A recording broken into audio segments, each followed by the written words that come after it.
नमस्कार मित्रांनो, स्वागत आहे पुन्हा एकदा आपल्या आजच्या नवीन व्हिडिओमध्ये।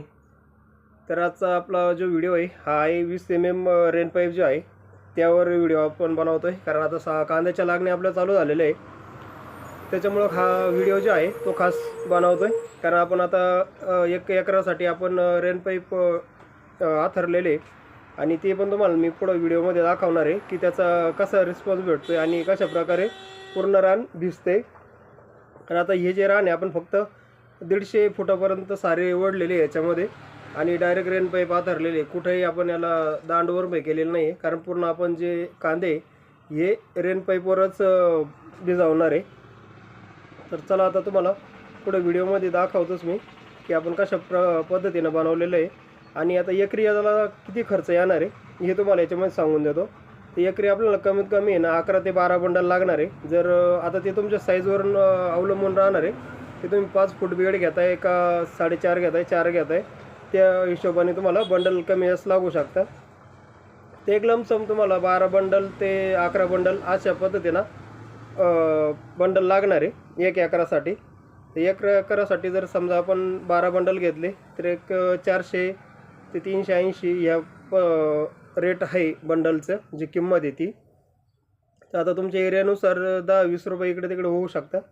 तर आता मी 400 रुपये बंडलनी विक्री करतोय, तर एक 4800 रुपये तुम्हाला बंडलचा खर्च येणार आहे रेन पाईप 20 mm साठी। आणि त्याचे काही मग कॉक वगैरे जॉईंडर रबर ते एक्स्ट्रा, तर ते 200 रुपये तुम्ही एक्स्ट्रा पकडून चाला। 200-300 रुपये ते 5 ते 5,500 रुपये तुम्हाला एकरी खर्च येणार आहे। त्याच्यामध्ये तुमचे पाईप नाही आहे, फक्त जे रेन पाईपचे बंडल आहे तेच धरलेले आहे आपण। जर पाईप जर लागला तर तो तुमचा खर्च वाढू शकतो आणि जर तुमची जुनी लाईन असेल तर तुम्ही त्याला जोडू शकता।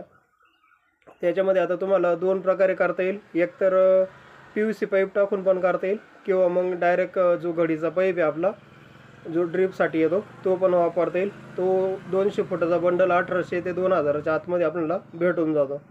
तर अशा पद्धतीनं जर समजा तुम्ही जो घडीचा पाईप जर घेतला ड्रिपसाठी जो वापरतो तो, तर एक 7000 रुपयाच्या आसपास तुम्हाला खर्च येणार आहे। आणि जर PVC पाईप जर वापरले तर मग खर्च वाढणार आहे, पण PVC पाईप कसे आहे तुमचे 4-5 वर्ष तुम्हाला टेन्शन नाही, तुम्ही कंटिन्यू ते वापरू शकता। घडीचा पाईप जो आहे तो 2-1 वर्ष तुम्ही साधारणतः वापरू शकता। तर चला मग आता तुम्हाला दाखवतो की कांद्याला आपण जे आता ड्रिप केलेलं आहे ते कशा पद्धतीनं चालू आहे आणि रान कसं भिजतं।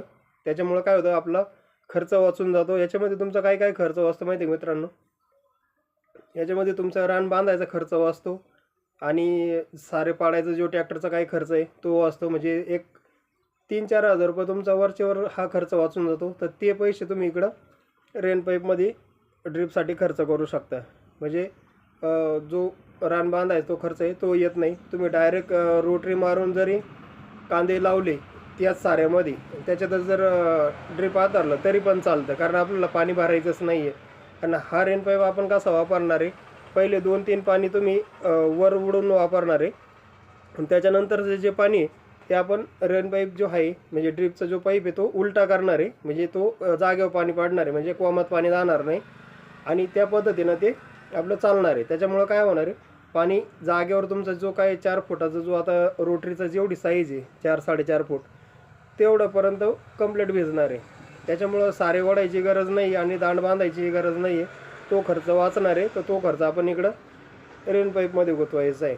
तर चला मग आता तुम्हाला दाखवतो मी, तुम्ही बघा अशा पद्धतीनं आपण ते आथरलेलं आहे वावरामध्ये, त्या पद्धतीनं तुम्ही करू शकता।